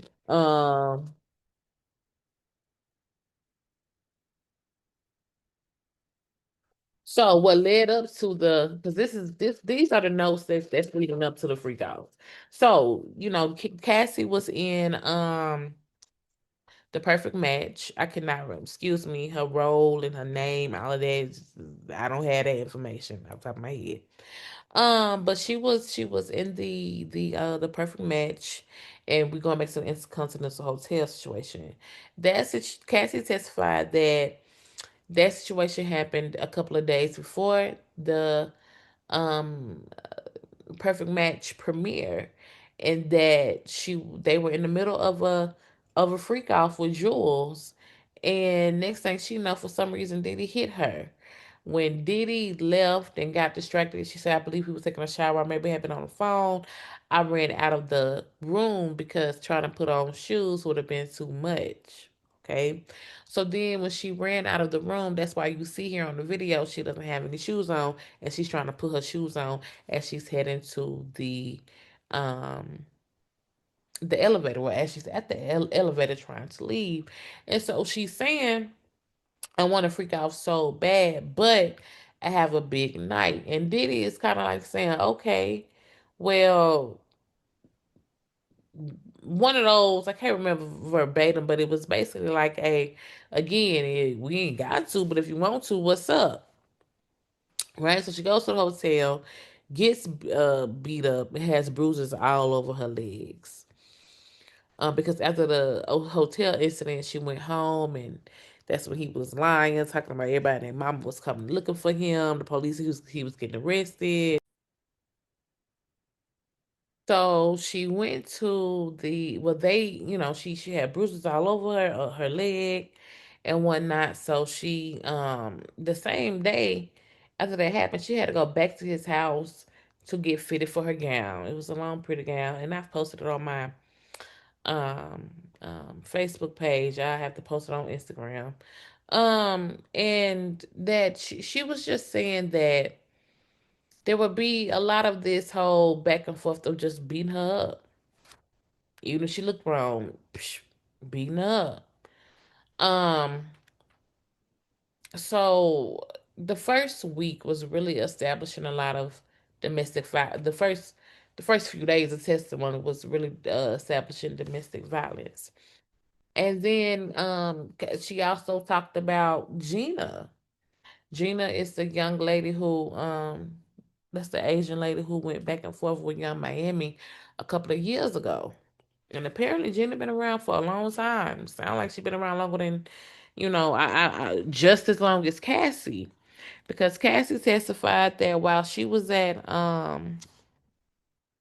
filming Honey 3 in South Africa in 2018, Oh, I done jumped ahead. Hold on. Let me go back. So, at some point, Cassie and Kid Cudi, ag- who Diddy introduced to Cassie, they start dating. Cassie says Diddy finds out during a freak off through an email from Capricorn. Cannot think of the last name. Or I cannot think of the last name, and I think it's really Capricorn. I don't, that's not her real name, because in court they would have established her real name. That's her real name is Capricorn. Can I think of her last name? Somehow she is somebody. Capricorn worked for Diddy, and they were talking. Cassie and Capricorn was talking about Michael B. Jordan. Oh, I'm sorry, talking about Kid Cudi. Diddy thought or Diddy accused Cassie of messing with Michael B. Jordan. That's it. So anywho, he I done lost my train of thought. Mm. Oh, Kid Cudi. So she stated that he found out through a freak off, saw emails, and he started just getting irate, saying that basically she testified that he would harm her and Kid Cudi. What I found that was a bit interesting was that she took Kid Cudi to meet her family for Christmas. She said they weren't even together long. Um, maybe a month or so. But in that time, she got a burner phone to talk to Kid Cudi. I'm trying to find my notes. She got a burner phone to talk to Kid Cudi, and because she didn't want Diddy to find out. I believe this is in. Let me see. I stand corrected. They dated in 2011. And Diddy had told Cassie that he was gonna blow up. According to again, this is all according to Cassie's testimony. Diddy had told Cassie that he would blow up Kid Cudi's car, and he wanted Kid Cudi's friends to be there so they could witness it, and that he Diddy said that he would be out of town when all of this happened.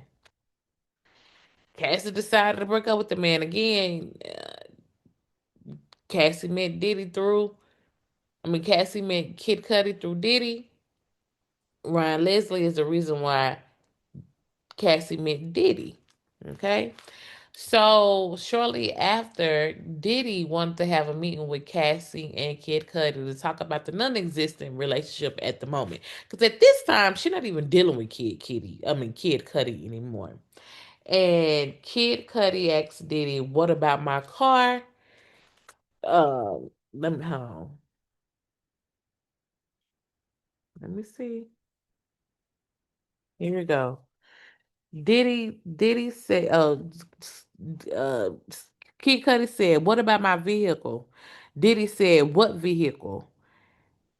Um, and that was the end of the conversation. So when they were questioning, one thing the defense did, they would question Cassie, but the line of questioning would be a little confusing sometimes because it almost left you thinking, is there more? Or what did this moment mean? Or that was going through my mind. Like, is there more? What does this moment mean? Sometimes I wondered if the jurors even understood the importance of this culturally, because not kind of going a little further with the Kid Cudi thing, or even a few other, thing, like even talking about her music, I kind of just maybe thought in my mind that maybe they just don't realize what's going, that the culture is just can be very intricate, and if you don't know, you just don't know, right?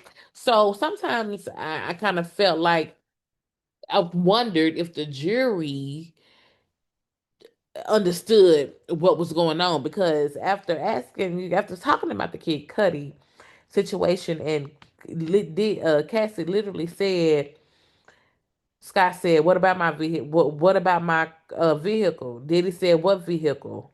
And they just left. She literally said that's how the conversation ended. Well, I thought my mind went to thinking, well, did y'all have a conversation about that before? Like, what was did y'all have a prior conversation to this meeting?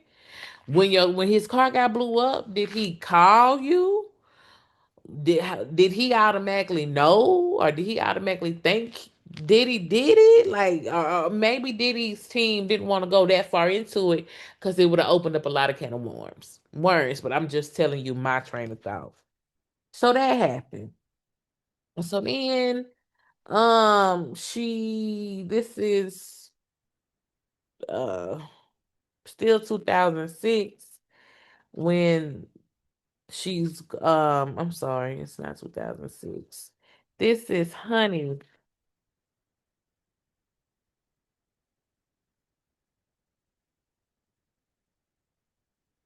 Um,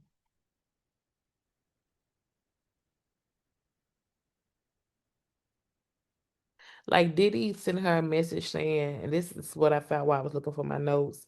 The things I want to do for you, I want to be nasty for you.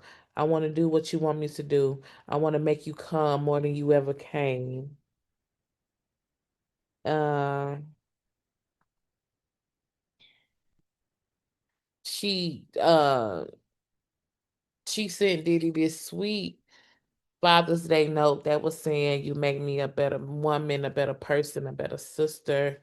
I can't wait till we have babies one day. Happy Father's Day." It was a very long, heartfelt message. Diddy was saying I love when we make love after the freak off. Um, he asked if she was on a period. Oh, she also said they had freak outs while she was on her period. Um, trying to find a date. Trying to find a date. So that's the Kid Cudi situation. And you know what? I think a lot of people thought the Kid Cudi situation was going to be bigger than what it was, but it wasn't. It was just, oh, what happened with Kid Cudi? What was the conversation about? Okay, cool. Okay, bye. Like, it wasn't made to be a thing. It wasn't made to be a thing. I think the general public, it's a general thing to us, but for them, it was real small. Real small. Um, she testified that she had a lot of stomach and gastro issues because of the pills. She said sometimes her UTIs were back to back. They were so frequent and that even antibiotics would stop working. Cifra one didn't even work anymore. That's what she stated. It was really painful for a long time. I actually cannot believe I dealt with that. She was burning then freak off, like the friction would burn. She was like, I would not advise it. Speaking about having sex with UTIs, sores on her tongue for doing drugs, having my mouth on things that had oil on them. Um, yeah. She said that she used the term sex slave, and that the freak house ultimately became her job. And while she was writing songs over and over and over again, hundreds of songs, like nothing would did would did wouldn't really pay attention to him. Like she was just freaking off, and she would send multiple text message saying, like, I'm just not somebody you just have fun with, or I'm not just somebody you have freakouts with, FOs with. Like, you're trying to just make it seem like I'm a side chick. She talked about being insanely jealous, you know, um, towards Kim Porter. And she said that all the time that her and Diddy spent together, they never spent holidays together. They only did one New Year's Day. But every other time it was with Diddy and his family. Cassie would talk about how she sent him a message saying, what did you say? You are not Tom Cruise, and the only, other people don't spend all this time. Basically, just saying, I know other people who have a similar situation, and they're not doing all this with their baby mama, and just because they got kids, you know what I'm saying? And so, 2015, back to where I was initially going. Um, Gina, Gina pops up. So Cassie was also in Honey 3, Fall 2015, filming in South Africa. And she broke up with Diddy while she was there because she saw a video of um Gina with Diddy at a Revolt Music Conference. Um and let me paint the picture. So while Cassie is testifying, Diddy does this thing to where he's kind of like he's going like this. Like he does this kind of throughout. It doesn't matter who's testifying. Let me make that clear. But like he'll do little subtle head movements like this. But while the defense was questioning Cassie on certain points, Diddy was so high he wanted to get up out that chair. You could just tell his one would think that because he doesn't have clear control and because of the situation is as delicate as it is, Diddy can barely contain himself. I mean, he about to come up out the chair. I already said he turns around. He looks at people and he has this piercing gaze. And if you know, like if you're in the industry, or maybe even if you're from New York or whatever, and you know Diddy or know somebody who knows him or whatever, like 7 times removed, or even if that, this man has this little stare intimidation tactic, like that meme. That's him in real life. And so he'll look at you and he'll look at you just like this.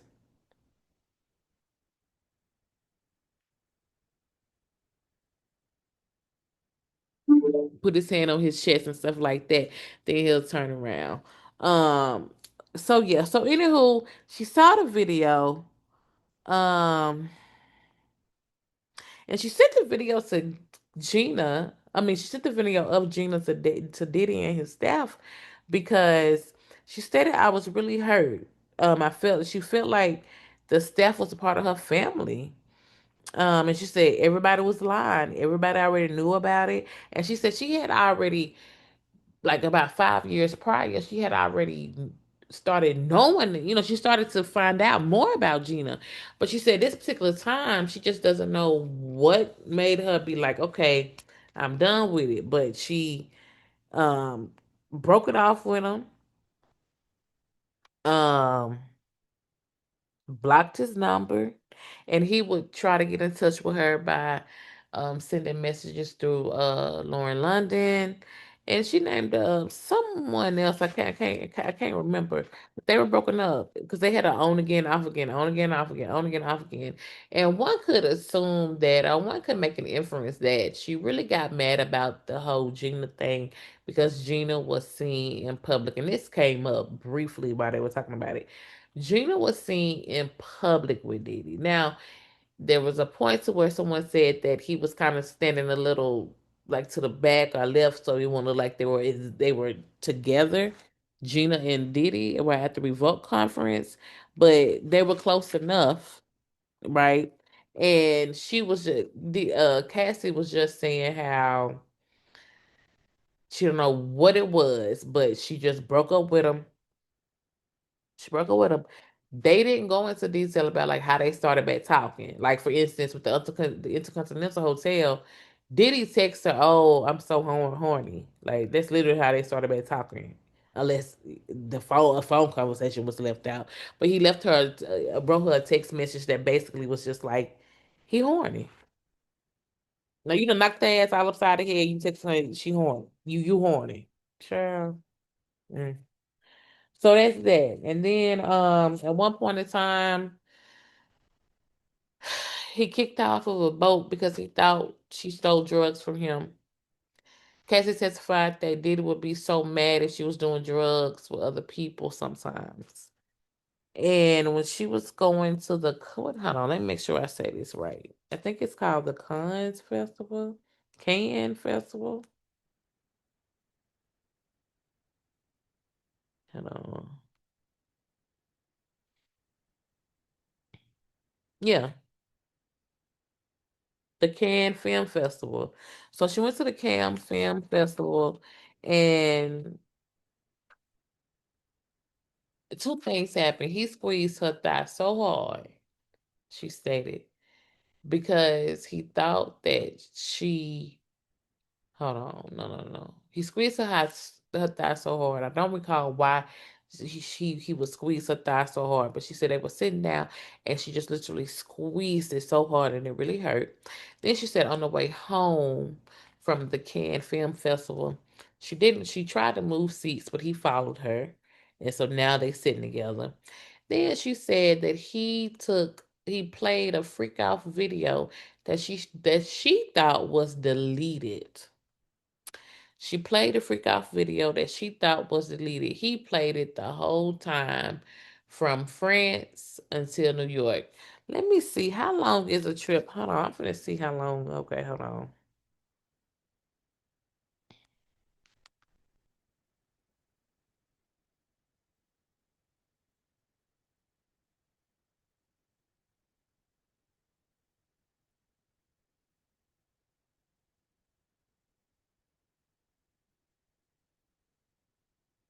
Now, it says the time from France to New York City is around 8 hours, typically an overnight flight.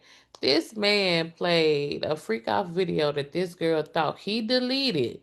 He pulled it up and played it the whole time while they were flying to New York from France. The whole time. The whole time. They showed messages where Cassie is asking for opioids, asking for pills. So there were instances to where it seemed as though Cassie and Diddy were one and the same. But the government and Cassie, they are both saying that a lot of this stuff was coerced. Cassie said that a lot of things she said it because she didn't want him to get mad, or she was trying to get ahead of a situation that might end bad. She wanted to fix it up before it got bad. She tried to get ahead of it. She testified to that. Um,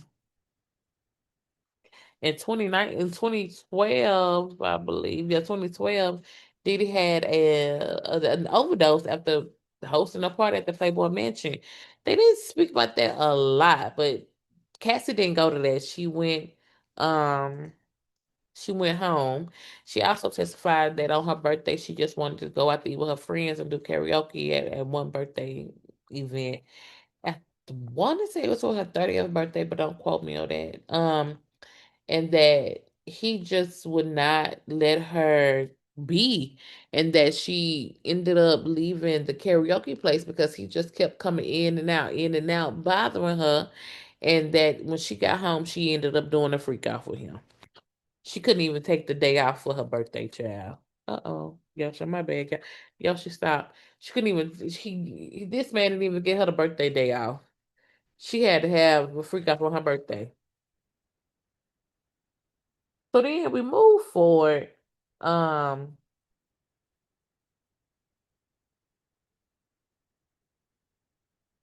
hold on.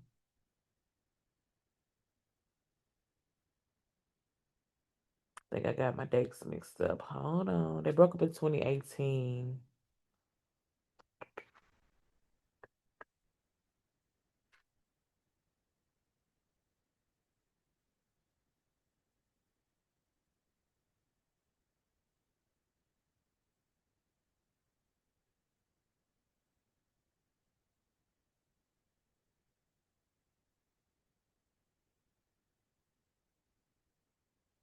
I think I may have gotten a date mixed up, but I'm sorry, y'all. I may have to go back and listen to it. But anywho, so at this point, they're broken up, and hold on one second. So fast forwarding a little bit, Cassie says that Diddy raped her. Now the government questioned her about her dates because her dates were not the same. So She told the feds that she was raped in September, but she testified that she was raped in August. She also said that Diddy forced himself into her apartment when she was speaking to the feds. But then um that morning, but then when testifying, she stated that I'm sorry, y'all, I'm so tired, excuse me. But when testifying, she stated that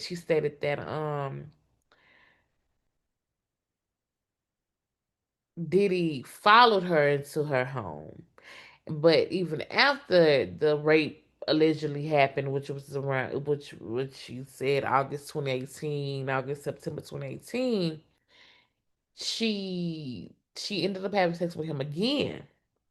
Now, shortly after, and this was consensual, she stated that he was acting kind of weird, bro, like oddly nice, and they had a really romantic dinner, and she was already dating or seeing her now husband, Alex Fine, who was actually hired by Diddy to train her, and Diddy actually sent an email that they showed in court, well, a text message that he was saying he want his money back. I'm not finna play like that. And this email, he said that's not a promise, it's a fact. I want my money back. So this text message obviously shows that he has violence, that he, can plan an attack. So again, they have to establish several instances when it comes to a RICO. And right now, we talked about the Intercontinental Hotel. We talked about the Kid Cudi alleged situation. We talked about Can, how he was squeezing her thigh and playing the freak out video all day. Now we're talking about him sending a threatening message to Cassie's husband. I mean Cassie about paying, her husband paying him back or whatever, or whomever paying him back because he didn't get his money's worth. Then there was another instance, I believe it was Andrell's, that was Andrell Harold's, Diddy's mentor birthday party. They just had a good time, and that's when they had the consensual sex. So now that night or day or whatever, when they were having the consensual sex, this is still 2018. She says that Alex Fine FaceTimed her during that time, and that Diddy saw his name on the phone. I don't recall if she said that Diddy said anything, but he saw his name on the phone, and I think he kind of jumped up or something like that. Um, Also, uh, what am I saying? What am I saying? What am I saying? What am I saying? So fast forward, Kim Porter dies 2018, unexpectedly of pneumonia. Cassie flies from Connecticut to, I believe she was in Connecticut, don't get me wrong, where she flies from either Connecticut or LA back to um into Georgia to Kim Porter's um where they had like her memorial or whatever. So this is after the rape, this is after the freak off. She ain't even doing freak offs. Cassie even testified that they would do freak offs while they were even on their break. So while they weren't even together, she was still participating in freak offs. But anywho, she went to Kim Porter's uh memorial, and Diddy mentioned that Kim Porter was his soulmate, and Cassie did not like that. Cassie, her response was, "Well, what was 11 years for?" You know.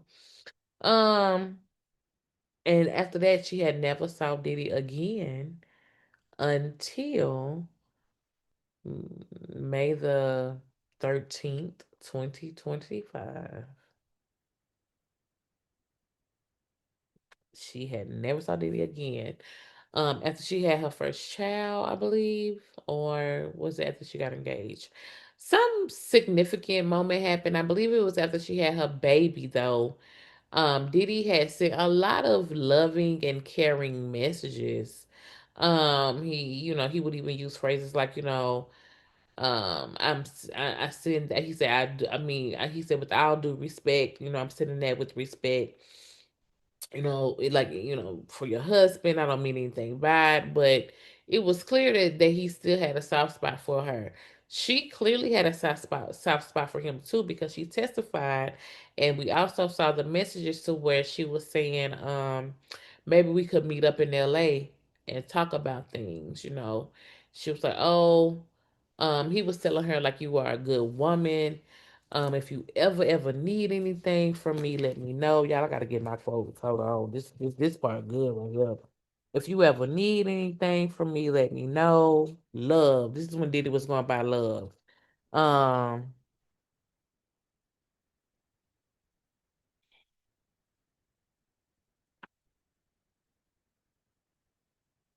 Oh, even at one point in time, Cassie was crying when she was asking, were you ever beaten with during the freak off?" And she kind of leaned over to the side and picked up some Kleenex and was crying, and the defense was like, "Do you need to take a break?" And she was like, "No, you can continue." Like, it was Cassie. Oh, Cassie was carrying a lot. Um.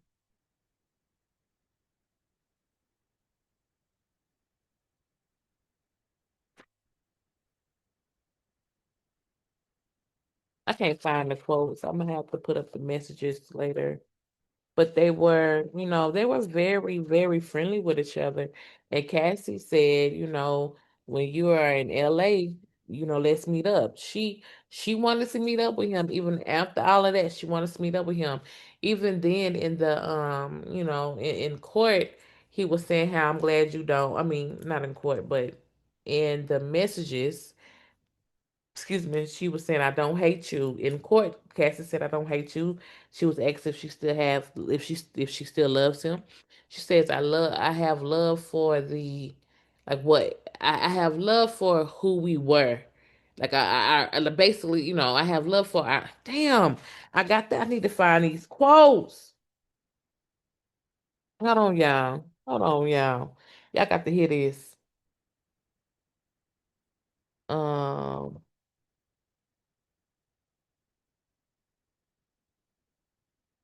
mhm. Hold on, y'all. Hold on. They coming. We almost there. Hold on. Mm.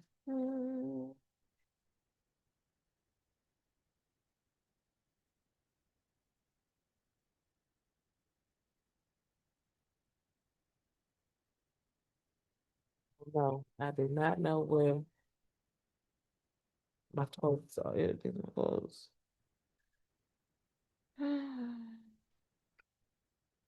Okay, I can't find my notes. I know I got them though, but it was, how, like, have you ever had an ex that came back to you after you already had your baby or got married or something like that, and he just telling you that you're a good woman, and that, oh my goodness, like, just remember who you are and you're so special, and whoever got you is a lucky person, and so that's the kind of message for it was. And she was like, "Oh, sorry." And so when she finally replied, she was like, "Oh, sorry, it took me so long to reply. I'm just reflecting. This is a lie." And she testified that that's all she ever wanted him to do was just acknowledge her. He just acknowledge her. And ultimately in 2023, I know she had got married. I mean, she got married before 2023, but in 2023, that's when she went to therapy.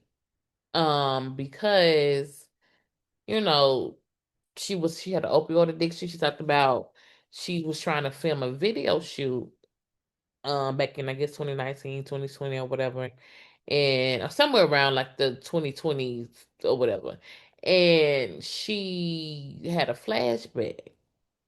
She didn't say what caused the flashback, but just being in that environment gave her a flashback. She went home and she was going to run out into the traffic, and her husband pretty much, like, pretty much caught her, stopped her, and she said she was just so depressed and so, like, well, I'm sorry, she didn't use the word depressed, but it seemed like she was depressed, and she was carrying a lot. And she remembers saying to him, "You could do, you don't need me to do this. You don't need me to do this. You can do this without me."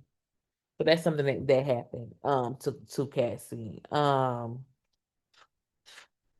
2023, she went to rehab for drug addiction, opioid. And that's where she went to re therapy, trauma therapy. And that's where she started writing journals. After she started writing a journal, Cassie created a book. She wrote a title of the book. And it was called and it's called The Dark Times. Cassie sent some of the chapters to Diddy. And she wrote these journals because her therapist told her it would be really good for her to write these journals to get it out. And so she wrote some chapters, sent the chapters to Diddy. She spoke with KK, remember that's Diddy's chief of staff. And KK told her that they pretty much weren't taking it seriously. Cassie filed a lawsuit November the 23rd. Diddy was arrested September 26th, I believe. 2024. I think it was September 26th. So, or either September 24th, I think. Let's just say September 2024 is when when Diddy got arrested for these alleged crimes. Now, let me go back. Cassie testified that they would use MDMA, ketamine, um, the baby oil, the estroglides, all type of stuff, right? So in September 2024, when Diddy was arrested, guess what they found in his room? Estroglide, bottles on top of bottles on top of bottles of baby oil, the camera phone propped up. Oh, Diddy also had a couple of aliases he used, and his name was Frank Black. They found ketamine and MDMA in the pill bottles because he had stuck the powder. Because some of these it comes in these little like the MDMA and the ketamine were in these little small pouches, little white pouches, and they were inside of a medicine bottle that didn't have any pills in it or whatever, but it was prescribed to Frank Black, which is Diddy's aliases, and Diddy had $9,000 worth of cash. Again, they paid the escorts in cash. So if one just, let's throw a theory out there. Let's say he was gonna have a freak off with another woman. Who is the other woman? Because there was another woman in the hotel. Now I have a theory. The other woman in the hotel was his assistant, but the defense didn't say that. But this is why I say that it's his assistant. This is just my theory. When they showed a summary of evidence that was collected that was actually typed up and part of the warrant and it's legal records, because I tell y'all it's all in the legal records. It's all in the legal records. When they typed up their findings of the search warrant, it said that it found like three cell phones, a hard drive, and a computer. Don't quote me on that, but it's, I believe it's how much they found. One of the phones came from Christina's purse. I don't know too many women that's in the room, but and they purse in a different room with them. It's also alleged that some people have said that Diddy was messing with KK. I don't know. That's what people allege. So, um, and where the hell is Gina? There's another victim, victim number three, who early on they were saying how she was supposed to testify, but it came out that she doesn't even want to testify, and that the government stated they had problems with getting in touch with her lawyer, so they can't get in touch with her. Who was the other woman in that room? Y'all need to let me know. So then also, Cassie filed a lawsuit. In 24 hours, the lawsuit was settled.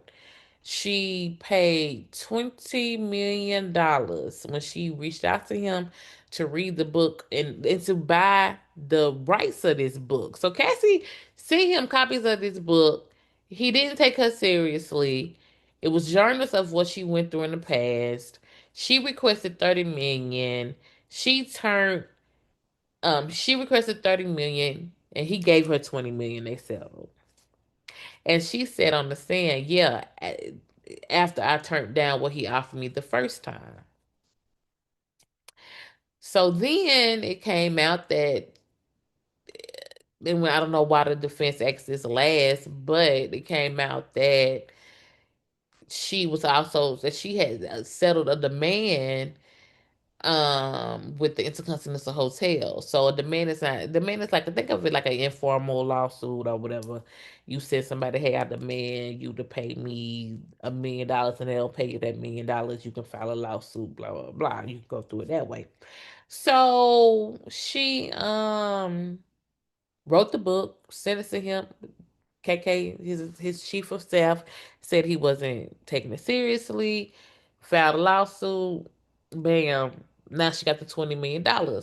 So now we got the Intercontinental Hotel, and she will be receiving $10 million from them. I don't know why they didn't bring this up before the end. $10 million.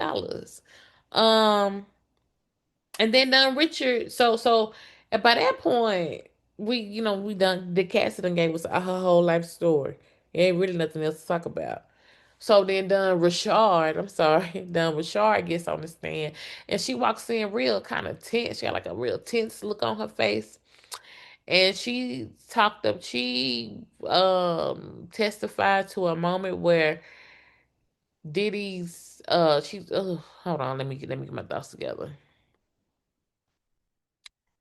Uh Dunn testified about an alleged incident that happened between Cassie and Diddy. Dunn was only on the stand for about 20 minutes, so tomorrow they'll pick up with Diddy. I mean with Dunn. We'll pick up with Dunn in her testimony. But she testified that Diddy got mad at Cassie, and I guess assuming she was taking too long for his food because he was asking where my fucking eggs at. And then Cassie was down there kissing. Dunn said it was her and Kalina Harper. She was with Dirty Money. They all had, it was Kalina Harper, Diddy, and Richard. And they were just in the kitchen, and they saw Diddy come down, and it looked like he was gonna hit her with a pan. Like he picked up the eggs in the pan and was like trying to hit her, but she ducked Cassie, and she fell to the ground. And she Dunn said he dragged her by her hair, and that was when an objection came in shortly after, because Dunn was testifying. This is when the objection came in. It said that she hit the floor. She fell on the floor as though she has done this before, as though this was familiar to her. Mark Anifilo, Diddy's lead attorney, was like, "Oh hell no, we not having that." They went to a sidebar, because they have sidebars to just talk about a lot of different things if it can't be talked about openly. And tomorrow we will find out if the judge wants the jury to scratch the last comment about, this is what, she did this, like she's been doing this before, like he's hit her before, so this is why she's falling to the ground. We will find out if the judge is going to scratch that, tell the jury, like, for some reason they believe that the jury can hear something, and then all of a sudden say, oh, scratch that, don't use that when they're making their decisions. Come on now, right? So then yeah, so that's week one, and I tried to shorten it. It's still a few things, but I've covered those things individually on my channel. If you go to youtube.com/_LAJANEE_ you will see all of my videos. But this has been the week one recap. If you are still watching, thank you for so much. And again, please excuse my energy. I'm tired, but I was determined to get this out to you all. And we pick up with Dawn Richard, or should pick up with her, unless something changes. You just never know. And we pick up with her tomorrow. This is Lajanae with Crazy Crimes Ready to Watch. Thank you for watching.